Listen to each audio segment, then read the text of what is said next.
Hi, I'm Melanie. I'm here with Faster on Fire. This is Alex, and this Hi. is John.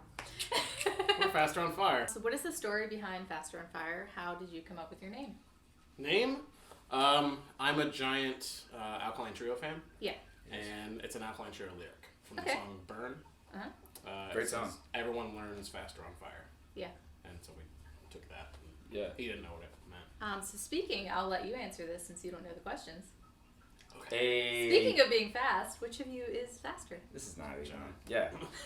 Not even a competition. I'm a smoker, so yeah, it's... Okay. Nah. So, you have a new single coming out this month. What can you tell us about it?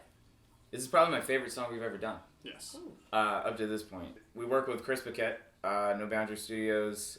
We came in with like a really loose idea, and we just basically workshopped it for the weekend we were there, and it just, everything with Chris is so easy, and he just brings out the best in us. And we were just talking about this the other day, how like we have, we come in but like ready. Mm-hmm. Like from a skills perspective, and like we practice and we know kind of what we want to do, but then we get there and dude, he just really shaves off the rough edges. It's dude works magic. The single's called The Basics, and it is really basic. But yeah, it's a ton of fun. And yeah, I think it's a really relatable song. You wrote the lyrics, didn't you? I wrote all the lyrics for the first time ever in our history. Yeah. Yeah, That's but awesome. it just hit us the right way. I think you sent me the lyrics, and then I responded with a guitar riff like 5 minutes later. Yep. It was that fluid and that quick, and it just, it's great. It's really relatable. I think it's something that everybody can really kind of tap into as far as from like an emotional perspective, or like a lot of things from us come from. It probably sounds like it's based in relationships, and sometimes it is. Sometimes it's a little bit more abstract than that, but yeah, this one's pretty across the board relatable, I think, and I think people are gonna like it. So we did our second official video. Yeah. I love the first one. That was a ton of fun, and this one we kind of flirted with the idea of doing kind of the same route of like taking inspiration from something like a movie we love or something like that, but then we didn't really want to get stuck in a shtick, so we tossed ideas back and forth a little bit, and it started with a very, very minute nugget of an idea, and then Zach, our director, just kind of stewed on it for a little bit and came up with this really complex but still, again, really relatable concept. And it was great. Like filming it was really fun because of the way, and you'll see it when you watch the video. But it's you dip in and out of different things, and it's all kind of metaphorical. But shooting it out of order was really confusing to the point that I was like, I don't really want you to explain it to me because I'm not gonna get it. Let's just see how it shakes out. And and then we went into post edits and all that stuff and chopped it up, and it ended up being really great. It's gotten really good feedback from like the people we've shown it to, screened it so far. All of our friends are in it. The guys who play, one of the guys who plays live shows with us, he's in it. It's a great time just hanging out with friends and like hanging out with people that you just enjoy spending time with anyway. But it was, but it's also such a good concept, and it ties in so well with the lyrics that I think it's great. It's some of the best work we've ever done, hands down. Awesome. Describe your sound for any potential new fans.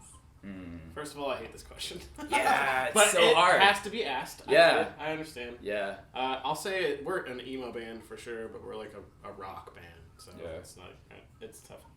Yeah, like people would like cringe at us calling ourselves emo, I think, but like we sound like Jimmy Eat World most of the time. So yeah, we take a lot of influences, obviously, from like well, I don't know if it's obvious, but we take influences from probably a wide array of stuff. But like I really love like early 2000s pop punk, That was Jimmy the Eat best World. era, I think. Yeah, Yellow Card. Well, I think Alex has a more like well-rounded idea of sound. I'm really I think I'm kind of stuck in like one lane a lot of times, and like I'm a vocalist, so I think a lot of times I really lean into like maybe the pop vocal kind of side of things, and he keeps me kind of. I'm your handler. Yeah, basically, we really like complement each other in that respect. I think though, because he's got such a better taste in music than I do. It's so obvious. we play well off each other. You know, we go in, Yeah. like I said, with like loose ideas, but I think what we end up coming out with is a really good soup of two very different perspectives. It's a bisque. Yeah. It is a lobster bisque. So tell us about your YouTube series, 5 on Fire, including what is your favorite episode so far? Oh, good question. Or is it something that's maybe not even out yet? No, If you could it's. tell I us mean, that. what are there? 24 of them out? No, I think so. I like the Thanksgiving one personally. Thank you. That was a lot. 5 on Fire is. We always talk shit to each other constantly, and we have really kind of like differing opinions. And someone was like, "Yo, we should film this," and so we always top 5 something when we're talking personally, and we decided to start filming it. Originally, it was just music, like top 5 records you love, top 5 R&B albums, stuff like that. And those are great. And then we were like, whatever, let's do like top 5 Thanksgiving, top 5. Yeah. I mean, it's a bevy of things. I think the problem was when we were working on music every week, it was just so clear how bad my taste in music is. Yes. Well, you'd also run out of topics. So Yeah, it was kind of that. Like there was a few layers to it, but I think now like it's so open and it's so much fun. Like non-musicians can still watch it and be like, yeah I get it. Like Serial. Serial. I mean, we've done Nickelodeon shows. Like, Yeah. now it's. But to answer your question, my favorite episode ever was I got East Coast rappers. He got West Coast. Oh man. And so there's so much you can pull from, and I thought I was giving him the softball because West Coast has a lot more. He picked Exhibit. I dropped the ball and so hard. it was the worst moment of your life. Which is funny because like I really like I have such a deep catalog of things that I listen to in hip hop, and I chose the worst 5. It wasn't the worst 5, but it was definitely the worst one. For sure. Yeah, and also I'm really bad about putting on my worst picks at the end, which is I guess the opposite of what people expect. So they're like, oh man, this is juicy. Who's his number 1 going to be? Exhibit. Who's Exhibit? Done. So, Yeah, so that's. you got his I red love it. pimped. Yeah. I don't know which one my favorite one is. I mean, Thanksgiving was great, but dude, Nickelodeon, like we picked the same 5. I don't even know how that happens. The odds of that are just astronomical, and somehow we did not grow up together. No. To be clear, yeah. we did so, and we really don't like watch Nickelodeon shows in our free time together. I don't even like you. No, I don't even know why It's I'm here. obvious. I'm out. But yeah, somehow we picked the same 5 Nickelodeon shows. That was rad. We got really drunk, and we had we were doing a full day of filming that day. Like I think it was like a Saturday, and we had 6 episodes to film, and that was the first one. And of course, if you've seen it, like if we match up on a pick, we take a shot. So we had to take 5 shots in 15 minutes, and then we were like, "Oh, great! Now we get to pick our worst still have 4 more songs." episodes And to film, it was so Wow. bad, but it was great. That was probably the most fun.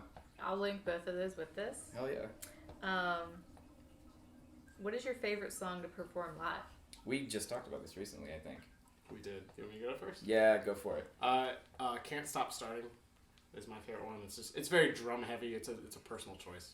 Yeah. It's definitely not our best song by any stretch, but I love playing it. It's just very fun. And it's also it's an older one that we've been playing for a while, so we can kind of do it without. It was the thinking too much second about song it. we ever wrote. Yeah. So, And it's a little at the end, it gets a little screamy and exciting, so I can really get into it. And I just can't do it early in the set, because if I do it early in the set, I got no voice for it. it's usually the closer. So. Yeah. I think my favorite to play now is the basics. June has a solo in it, and it's a lot of fun. But the way the basics changes gears, and the way it just and the solo comes in is just so much fun. And it's a fun solo to play. I'm not an incredible guitarist or anything, but in my older age, I've learned a little bit, I guess. It's challenging enough to where it's actually pretty fun to play. My second favorite is probably June, but basics is definitely. I like playing June again too because people sing it. Yes, it's such a good pop song, I guess, pop punk-ish rooted song. It's a lot of fun. I like Blue Bride. Thank you, dude. That is every time that's our new closer. We hang our hat on that song. Yeah, every time we played it together, it's in a practice setting, whether it's just damn, that sounds great. Lee adds so much to it. Lee's our live guitarist, and between him and Will, they put so much into that song that just we don't, because we're just the two of us, you know, like as far as officially like in the band, you know, we can't just get together and like play the full song, so we only get to hear the full song played a few times.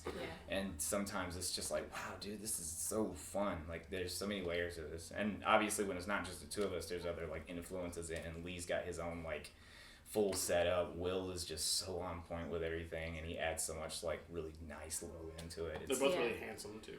Yeah, they're definitely the better looking half of the live stage crew.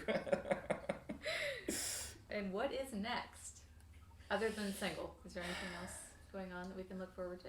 This is the first year we've ever had everything planned out. 2022 is completely planned out, which is really weird. Yeah, crazy. We are. It's because of my wife. Yeah. We have a single coming out, and then we have 2 more songs in the can that are also going to come out individually. That's kind of the way of the world right now.